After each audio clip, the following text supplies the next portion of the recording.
name is James McCann. I'm Director ad interim of the Pardee Center for the Study of the Longer Range Future. And we're here in Dire Dawa, Ethiopia, attending a conference on the study of Ethiopia, really I would say Northeast Africa, where people are gathering to try to put together some ideas on the nature of history, culture, transformational kinds of processes that are going on within this region. It's a remarkable event that takes place every 3 years.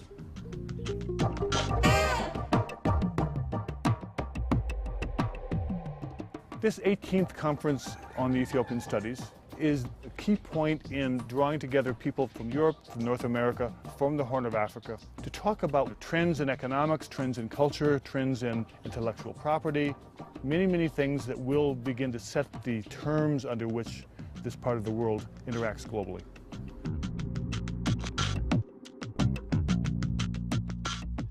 This is the first time we've moved out of the first world beyond just coming to Addis Ababa. Having come to Dire Dawa, you appreciate the importance of place. Dire Dawa is a place that reflects a wonderful example of the coming together of culture, of economy, of language, and it gives you a feeling of sort of a pace of life, sense of what the ecology is. It's a fascinating place to be, and also a great place to have a meeting.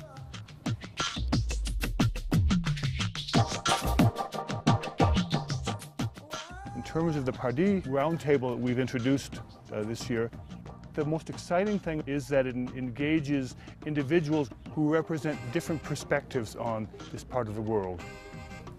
That would include policy, development, communications, the ecology of innovation, political discussions, economic trends, biodiversity, the cultural production of materials, the importance of higher education in the sciences, and how does that relate to the broader nature of education. By drawing these elements together, we think we're really going to be able to get people to be thinking in a collective fashion, stimulate new kinds of thoughts that will affect policy and the way people live their lives and their perspectives on their world.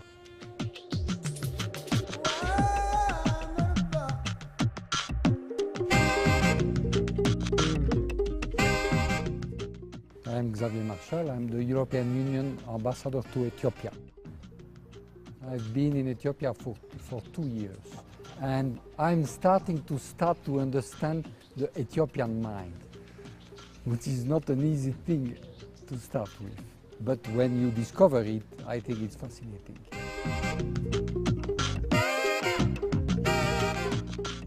I think this conference is very interesting because it gives us an opportunity to go out of our offices, get down into the arena, speak with people, and I think we need that to continuously improve our knowledge about Ethiopia, Ethiopian matters, so that we can do our work better.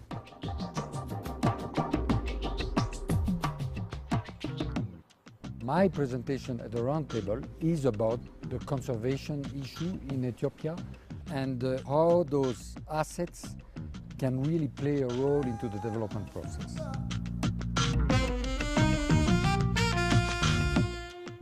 Ethiopian assets are fantastic and formidable, and they are unique in many respects.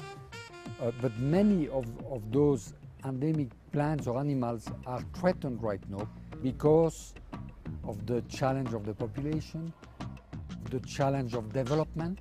This country is very busy moving a development agenda as fast as possible, and perhaps sometimes in this process can be tempted to ignore that development doesn't only mean moving fast to develop your people, but also means to have a future in mind, because you cannot have a future in a country if you don't start first by protecting its basic assets, because it is on those basic assets that all the development process is going to take place.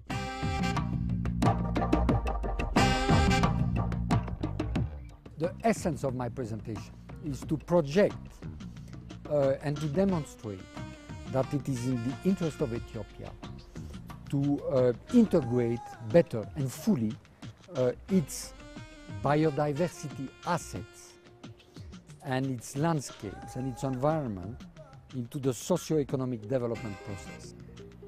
In a country like Ethiopia, there would be a tendency to say, you know, what comes first, the little animals or the people? Well, that's a wrong question. The real question is, how can we integrate the little animals into the development process so that it becomes an asset into the socio-economic development process of Ethiopia?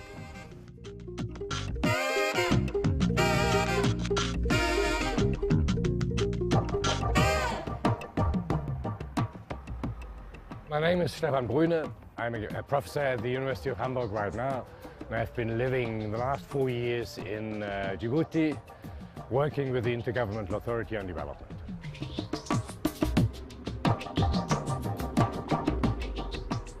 My presentation on the roundtable is to look into how foreign policies on common needs of people as well as governmental actors in the IGAD region are going to develop over the next 10, 20, 30 years.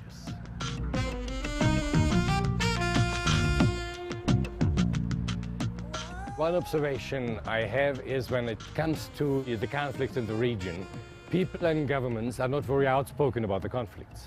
People don't talk to each other. If I could, I would ask people to write a 2-page paper, not more, say, well, this is the nationally defined interest of this country, of that country, of that country. The conflicts of the region, it's not only about economic interests and political contradictions, it's also about cultural perceptions. If you force them to name their interests, over the long run we can do mediation support unit, shuttle diplomacy within governments, and find common solutions.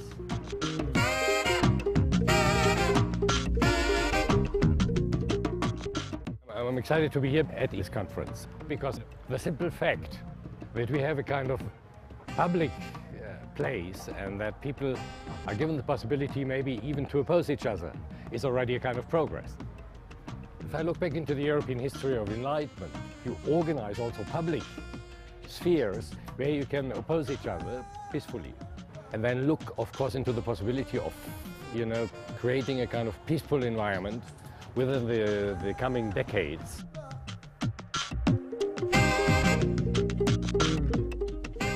Another important point in my presentation is that by 2050, 75% of the region's population will be under the age of 20. This is a big challenge for all foreign policy-related actors. How do we cope with that? How do we build educational institutions? How do we create maybe a kind of awareness of being together within a region? By creating, you know, a kind of not only intergovernmental organizations, but transnational organizations.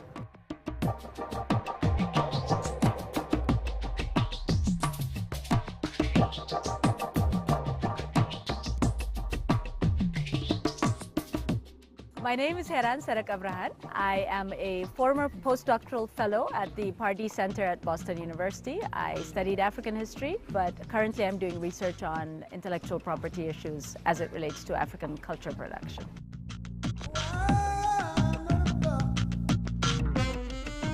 I am very excited to be here to present on intellectual property issues as it relates to African cultural production. Cultural production is outputs that come out of cultures. This could be knowledge about biomedicinal plants. It could be books, poetry, film, folklore, tangible and intangible products of culture that can then be exchanged as goods and services.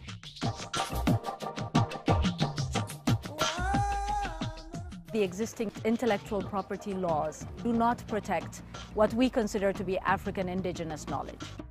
Outputs that come out of African cultures is considered for the most part to be in the public domain. There's no one single author of these bodies of knowledge, and so they're accessible to everyone. That has been a problem. We can look at the kente cloth from Ghana, for example. Kente cloth is massively produced in places like China, but the creators don't benefit from the mass production and the sales of these designs because the laws are set up to protect designers that can claim singular authorship.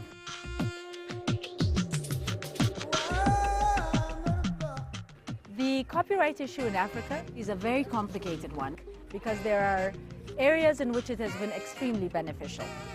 For example, when it comes to music, artists have been able to organize, trying to stop bootlegged copies from being sold, so they've been able to benefit financially. But because international copyright laws are there to protect Western centers of knowledge production, they actually work against Africa when it comes to access to educational material. What ends up happening is you can't photocopy textbooks, you can't make copies of articles for students, you'd have to pay extremely high rates for royalty, and you can't afford it.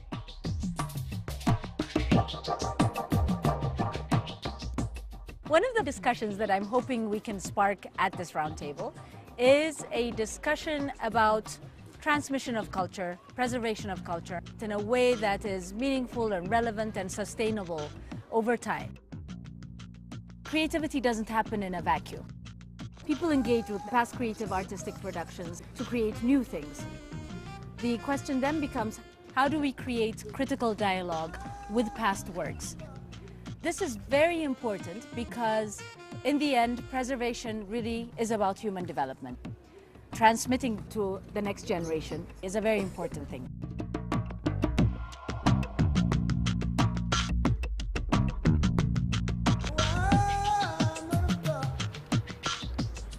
My name is Makhresha Fettana. I am a professor of plant science at Addis Ababa University, the vice president of Addis Ababa University for research, and I'm a fellow of the Ethiopian Academy of Sciences and its vice president for natural science.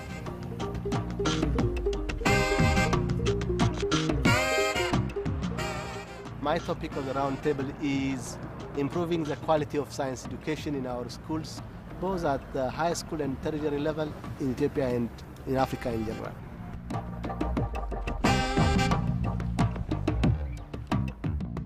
Currently in Africa, our contribution to scientific knowledge is quite low. This is because the poor state of science education in these countries, and also to our inability to attract our talented students to science. Without basic science, it's impossible to address the issues of climate change, energy use, medicine, etc. These require core knowledge of basic sciences, which is a springboard for advances in these fields.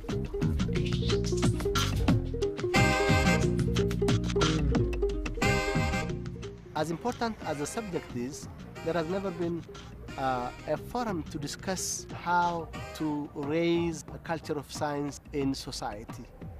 If we have a society that has a very good basis in the sciences, then we will be generating knowledge, and that will be the basis for advancement.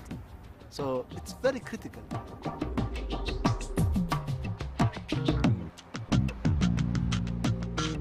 As regards the state of science education in Ethiopia, science is taught more theoretically. Students have to be introduced to practical aspects of doing science. They have to be inspired, and they have to be analytic.